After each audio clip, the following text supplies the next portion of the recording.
तो last episode के and पे हमने देखा था कि वो सीनियर मास्टर जो होते हैं वहाँ पर माया बेखा से कहते हैं क्या तुम अभी उस लड़की को बचाने के लिए जाना चाहते हो जो लड़की यहाँ पर शायद मर चुकी होगी, या फिर तुम अगर वहाँ पर जाओगे लड़की जिंदा भी हुई तभी तुम उस सोल्जर्स के हाथ से मारे जाओगे। तुम्हारा बेखा जो होता है उनसे कहता है कि वो लड़की कोई ऐसी वैसी लड़की नहीं है बल्कि वो लड़की मेरी जिंदगी है। मैं उस लड़की को छोड़कर कैसे जा सकता हूँ, मुझे उस लड़की को जिंदा बचाने के लिए जाना पड़ेगा, मुझे उस लड़की की सेफ्टी देखनी है, चाहे मुझे यहाँ पर अपनी जान ही क्यों ना देनी पड़े, लेकिन मुझे उस लड़की को बचाने के लिए जाना है। तो जैसे हमारा बेखा जो होता है वहाँ पर से आगे की तरफ बढ़ जाता है तो मास्टरों से कहते हो तो फिर मैं यहाँ पर तुम्हें सिखा सकता हूँ, मैं तुम्हें मार्शल आर्ट सिखा सकता हूँ, मैं तुम्हें जिंदा रहना सिखा सकता हूँ, मैं तुम्हें सिखा सकता हूँ कि तुम कैसे यहाँ पर इस तरह के माहौल में अपने आप को जिंदा रख सकते हो। तो बेखा वहीं पर रुक जाता है, पीछे की तरफ घूम कर देखता है तो उसे कहता है कि क्या तुम मुझे यहाँ पर मार्शल आर्ट सिखाओगे। तो सीनियर मास्टर से कहता है कि हाँ मैं तुम्हें यहाँ पर मार्शल आर्ट सिखाऊंगा, बहुत ही जल्दी तुम्हें यहाँ पर अंदाजा हो जाएगा, तुम्हें पता चल जाएगा कि इस दुनिया में जिंदा रहना कितना ज़्यादा मुश्किल है अगर तुम्हारे पास मार्शल आर्ट्स के स्किल्स नहीं है। मार्शल आर्ट्स के स्किल्स के साथ तुम यहाँ पर अपने जिंदा रहने के चांसेस को और भी ज़्यादा बढ़ा दोगे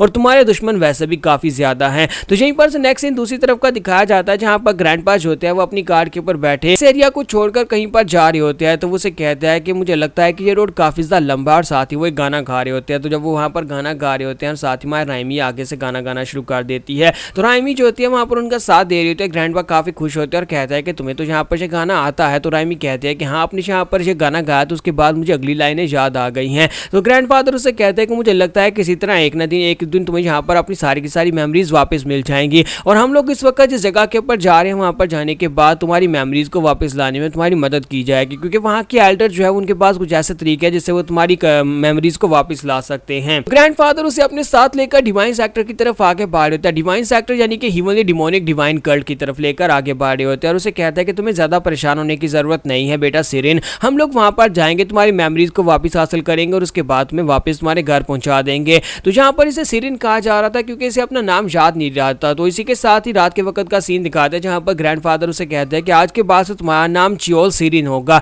चियोल मेरा नाम है और चियोल तुम्हारे नाम के साथ मेरा नाम लगेगा और साथ ही मैं तुम्हें यहाँ पर सिरिन का नाम देता हूँ, क्या तुम्हें तुम्हारा नया नाम पसंद आया। तो हमारी राइमी से कहती है जी मुझे यहाँ पर नया नाम काफ़ी ज़्यादा पसंद आया। तो ग्रैंडफादर उसे कहते हैं कि हाँ तुम यहाँ पर बिना नाम के ज़िंदगी तो नहीं गुजार सकती ना, क्योंकि हम लोग ह्यूमनली डिवाइन डिमोनिक कल्ट के अंदर जा रहे हैं। वहाँ पर जाने के बाद तुम्हारी मेमोरीज को वापस लाने में वो लोग तुम्हारी मदद करेंगे, तो कम से कम यहाँ पर तुम्हारे पास एक नाम तो होना ही चाहिए। तुम्हें यहाँ पर सिरिन का मतलब पता है, सिरिन का मतलब होता है खूबसूरत लड़की जो कि आसमान के ऊपर जा रही है। तो क्या तुम्हें ये नाम पसंद आया। तो वो कहती है हाँ चियोल सिरिन काफ़ी अच्छा नाम है। फिर साथ ही ग्रैंडफादर उसे कहते हैं डिमोनिक डिवाइन कल्ट के अंदर कुछ ऐसे मेथड्स हैं, कुछ ऐसी जड़ी बूटियां हैं जिनको यूज़ करके हम लोग मेमोरीज को वापस ला सकते हैं और बहुत ही जल्दी हम लोग वहाँ पर पहुँचने वाले हैं। तो इसी के साथ ही हमारी सिरिन जो होती है चुपचाप उसके पीछे बैठी होती है और सोच रही होती है कि ये मुझे अपने साथ डिमोनिक डिवाइन कल्ट के अंदर लेकर जाना चाहते हैं। डिमोनिक डिवाइन कल्ट के नाम सुनने के बाद मुझे यहाँ पर कुछ याद आ रहा है कि डिमोनिक डिवाइन कल्ट एक बहुत ही खतरनाक जगह है, एक ऐसी जगह जहाँ के लोग कानून को नहीं मानते। हमारी दुनिया में जहाँ पर कहा जाता था कि डिमोनिक डिवाइन कल्ट के अंदर सारे के सारे लोग डीमंस है, वो यहाँ पर राक्षस की तरह होते हैं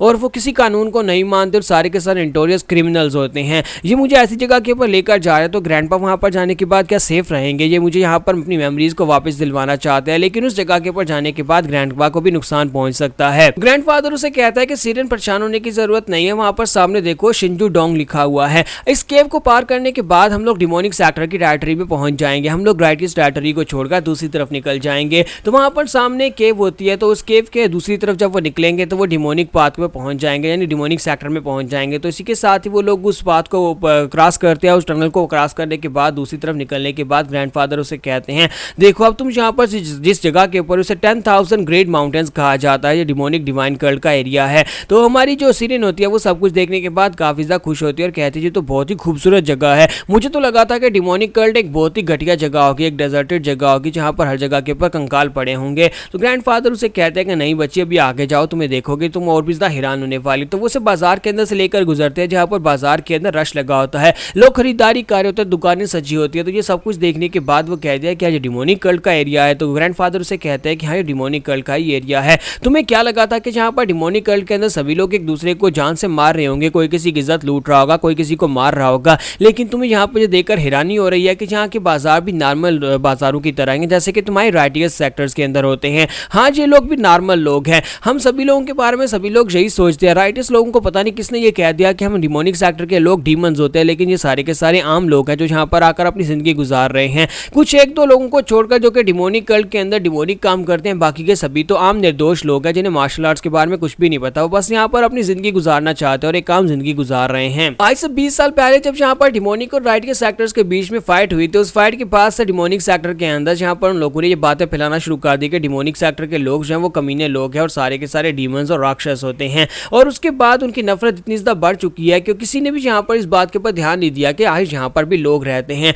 यहाँ पर भी आम फैमिलीज रहती हैं, यहाँ पर भी निर्दोष लोग रहते हैं। जरूरी नहीं है कि जो लोग यहाँ पर जंग का हिस्सा थे सिर्फ और सिर्फ वही यहाँ पर रहते हैं। अब जरा इन सभी लोगों के चेहरों की तरफ देखो, इन लोगों को देखने के बाद तुम्हें क्या लगता है कि इनमें कोई डीमन है? ये सभी लोग कितने खुश हैं, लोग हंसते हैं, रोते हैं, खाते हैं, पीते हैं, सभी आम लोगों की तरह, तुम्हारे राइटियस लोगों की तरह ही हैं। फिर आज यहाँ पर सेंट्रल प्लेन्स के लोग हमारे लोगों को इतनी ज्यादा नफरत क्यों करते हैं? और इसी के साथ वो लोग बाजार के एरिया से निकल आते हैं, जबकि हमारी राइमी जो होती है वो सोच रही होती है कि मुझे लगता है कि मैंने ग्रैंडपा के बारे में गलत सोचा। मैं जहाँ पर बिना ये सोचे समझे कि डिमोनिक कल्ट के लोग भी यहाँ पर नॉर्मल लोगों की तरह हो सकते हैं, मैं इनसे नफरत कर रही थी और इनके बारे में एक राय बना ली थी। लेकिन मुझे लगता है कि ग्रैंडपा ने मुझे यहाँ पर जो सबक सिखाया है, जिंदगी का सबक बहुत ज़्यादा अच्छा है। तो ग्रैंडफादर उसे कहते हैं कि परेशान होने की जरूरत नहीं है, ना ही मेरी बातों के ऊपर ज़्यादा ध्यान देने की जरूरत है। मैं तो बस एक बुढ़ा आदमी जो तुम्हें यहाँ पर फर्क समझाने की कोशिश कर रहा था। तो हमारी राइमी उनसे कहती है लेकिन मैंने आपके बारे में यहाँ पर राय बना ली थी, मुझे लगा कि आप भी यहाँ पर इन सभी डिमोनिक लोगों की तरह, डिमोनिक सेक्टर के लोग सारे के सारे बुरे होते हैं। तो ग्रैंडफादर उसे कहते हैं कि प्लीज माफ करना कि मैंने यहाँ पर तुम्हें अलग ही सोच में डाल दिया। फिर साथ ही उसे कहता है कि चलो कोई बात नहीं। फिर साथ ही ग्रैंडफादर उसे कहता है कि डिमोनिक कल्ट के बारे में तुम अपनी राइटियस दुनिया में जो कुछ भी सुनती आई वो सब कुछ हमेशा सब कुछ गलत तो नहीं हो सकता, उसमें से कुछ बातें सच्ची भी हैं। अभी हम लोग जिस जगह के ऊपर जाने वाले हैं,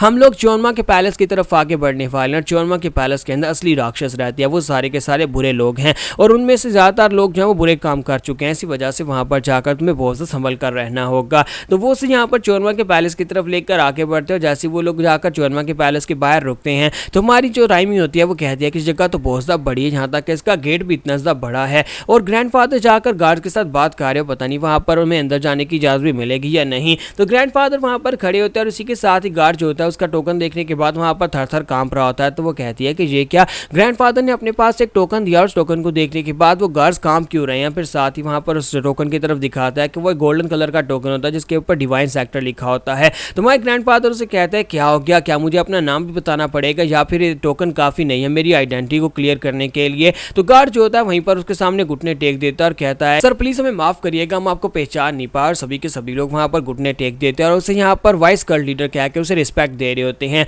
तो जब वहां पर उसे वाइस कल्ट लीडर कहते हैं तो बाकी के सभी गार्ड्स भी अपने घुटने टेक देते हैं और कहते हैं कि हमारे कैप्टन ने इस बंदे के सामने घुटने टेक दिए और उसे अपना वाइस कल्ट लीडर कहा। इसका मतलब है कि वाइस कल्ट लीडर जो 30 साल पहले यहाँ पर से चले गए थे वापस आ गए हैं। तुम्हारी राइमी भी इस बात से काफी हैरान होती है और कहते हैं क्या है ग्रैंडफादर की पोजीशन क्या है, वो डिमोनिक सेक्टर के अंदर उनकी पोजीशन क्या है कि सभी लोग उनके सामने अपने घुटने क्यों टेक रहे हैं? तो ग्रैंडफादर उसे कहता है कि सिरेन चलो आ जाओ अंदर चलते हैं और तुम्हारा इलाज करवाते हैं। और इसी के साथ ही वो सिरेन को अपने साथ लेकर वहां पर डिमोनिक सेक्टर के अंदर आ जाते हैं। और यहीं पर एक सीन नोवान को भी दिखाया जाता है कि नोवान जो होता है पैलेस के अंदर होता है जब सोल्जर्स भागते हुए बाहर की तरफ जा रहे होते हैं और बातें कर रहे होते हैं कि हमारे डिवाइन कल्ट के वाइस लीडर जो है वो 30 साल के बाद वापस आ गए और अपने साथ एक खूबसूरत लड़की को भी लेकर आए, चलो सभी लोग वहीं पर चलकर उसे देखते हैं। तो नोवान कहता है कि ये क्या क्या वाकई में वाइस कल्ट लीडर यहाँ पर वापस आ गए हैं। यहाँ पर हमारी एपिसोड 45 का एंड होगा और नेक्स्ट एपिसोड में देखेंगे क्या हमारे नोवान का राइमी के साथ कोई चक्कर चल पाएगा, क्योंकि वो अपनी मेमोरीज को तो भूल चुकी है, यानी कि बेखा को भी भूल चुकी है।